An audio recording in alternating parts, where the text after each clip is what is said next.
سلام دوستان نهایت گرامی به این تایم خوش آمدید. امیدوار هستم که صحت و سلامت باشین. درس نهم سریس انگلیسی با قصه های کوتاه است و من امرالدین عبدالی در خدمت شما زبان آموزان عزیز و گرامی هستم. درس امروز ما در رابطه با friendship هست. friendship یعنی دوستی. طبق معمول شروع میکنیم با خواندن قصه. توجه شما دوستان به نحوه خوانش و تلفظ دقیق کلمات خواهان هستم. Friendship. Anna and Sarah are close friends who truly care for each other. They always offer help and support, whether in happy or difficult times. They share their secrets, laugh together, and enjoy spending time with one another. Their friendship brings them joy, comfort, and a sense of belonging. حال میپردازیم به ترجمه قصه. Friendship یعنی دوستی. Anna and Sarah are close friends. انا و سارا دوستان نزدیک هستند. Close friends دوستان نزدیک. دوستان به ترجمه close دقت کنین. Close میتونه به گونه فعل هم استفاده شود.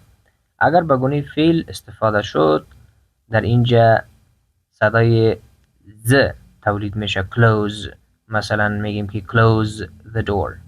اگر به گونه صفت استفاده شود صدای س تولید میشه. close friends یعنی دوستان نزدیک. خب Anna and Sarah are close friends. انا و سارا دوستان نزدیک هستند. Who truly care for each other. که با واقعیت مراقب همدیگر هستند. براستی در فکر همدیگر هستند. care for مراقبت کردن یا مواظبت کردن.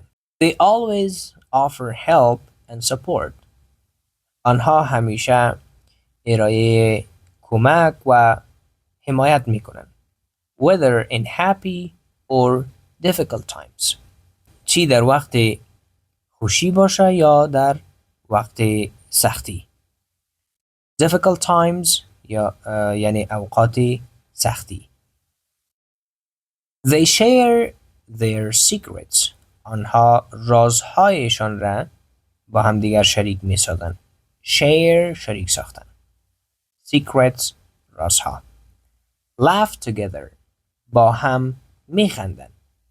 And enjoy spending time with one another و از گذراندن وقت با همدیگر لذت میبرند.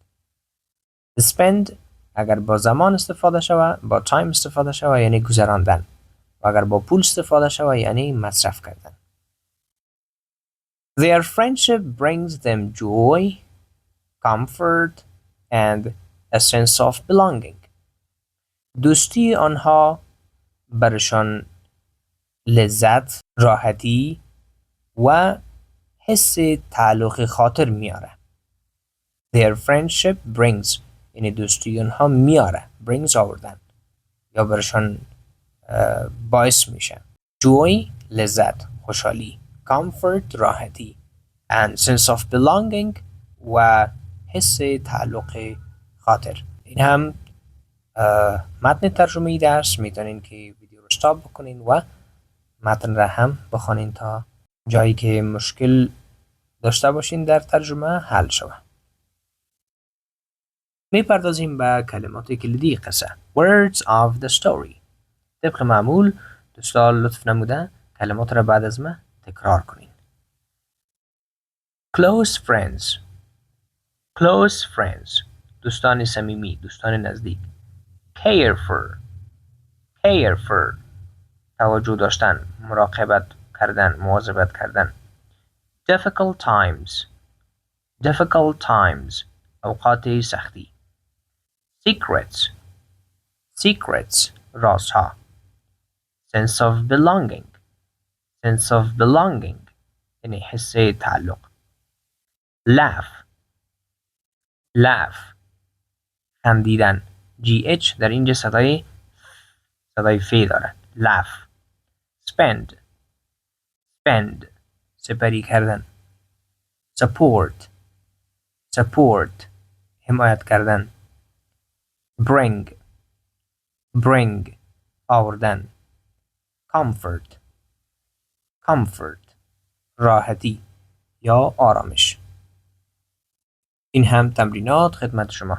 تمرینات را حل بکنین، طبق معمول شامل 2 بخش است و جواباتتان را در کامنت با ما شریک بسازین. دوستا امیدوار هستیم که از درس امروز لذت برده باشین. نظریات و پیشنهاداتتان را حتما با ما شریک بسازین. لایک، شیر و سابسکرایب هم فراموشتان نشود. تا درس بعدی، الله حافظ.